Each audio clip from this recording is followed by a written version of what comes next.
Hello everybody, my name is Sean Baker. I am the director of a film called Tangerine. I want to say hello to everybody at Listapad 2015. I wish I could be there this year. Last year I was there on a jury and had a wonderful time. I was asked by the festival to explain a little bit about my newest film that happened to be shot on the device that's shooting this video right now, on the iPhone. And I'll give you a quick little rundown about why I did that and how I did that. So first off, Tangerine is an independent film shot in the US for what I considered a very low budget. I was stuck having to because it's my fifth film. I couldn't pull any more favors, so I couldn't shoot on film or any of the higher format cameras, and I started exploring other options, and one of them was the iPhone. I found at the time that we shot a year and a half ago, there happened to be some new tools that were designed. One of them being, well, first off, here's an iPhone. One of them being an app called Filmic Pro, which was very useful. And actually, to tell you the truth, I wouldn't have made this film unless we had an app like this. There are several apps out there now, so it's not like I'm advertising for this one. You should experiment and see what features all these different apps have and how they can help you achieve your project, your film. Maybe I should have been prepared here. Okay, here we go. This app has many bells and whistles. It allows you to shoot at 24 frames a second. You can lock aperture and focus. It also has it outputs a higher quality compression rate. So the video that you are actually capturing is higher quality than the video that you would normally capture in video mode. So for me, that was one of the things that convinced me that I could elevate this to a cinematic level. Now what we did was that we shot this film in true scope, actual widescreen, and we did it by using an anamorphic adapter created by a company called Moondog Labs. It's an adapter, not a lens. It's an adapter that fits over the lens of the iPhone and captures a 2:3:5 aspect ratio.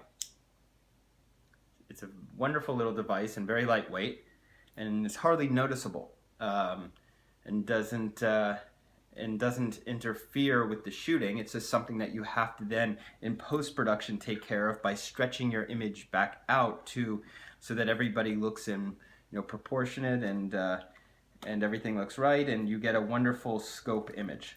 On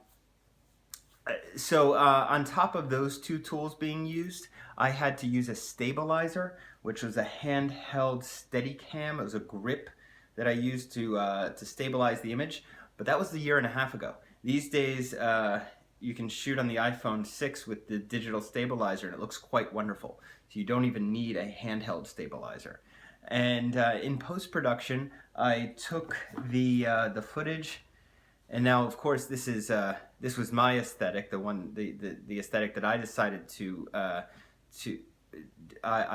to go with. But of course, every individual film will have its own look. But what I did is that I pumped up the colors. I added a film grain to the image, and also, of course, had it colored correctly, working with contrast and just having a professional colorist come in and do a professional job on the final image. But overall, it was painless. I didn't run into any headaches. Once the footage was actually taken off of my iPhone using iTunes and transcoded from a H.264 video file to a ProRes 422 file, it was dropped into my Final Cut timeline, Final Cut Pro 7 timeline, and it was edited like any other piece of media would be edited. So it was actually a wonderful experience, and looking back on it, there were so many benefits that came with it. As a director, it allowed me to shoot more clandestinely, and what it did to the actors was remarkable. It truly, I think, put us in a very casual mood when we were shooting. There was no intimidation factor, and I think I was able to capture street life in a different way than my previous films because of this device. I don't know if I'm going to be doing it on the next film, but it's definitely something I'd like to explore again in the future. Anyway, that may have been long-winded, but I just wanted to let you know that was basically the outline of the process I took to make my newest film. And but the one thing that I walked away from it, the experience I walked away with, just having, I think, looking, but in hindsight, I'm just very happy that we decided to move forward and shoot this film with the means, with by any means necessary. We had to basically make this film with the little money that we had and the few tools that we had, and now we are actually traveling the world with the film, and we're very happy with its outcome and its sort of universal acceptance.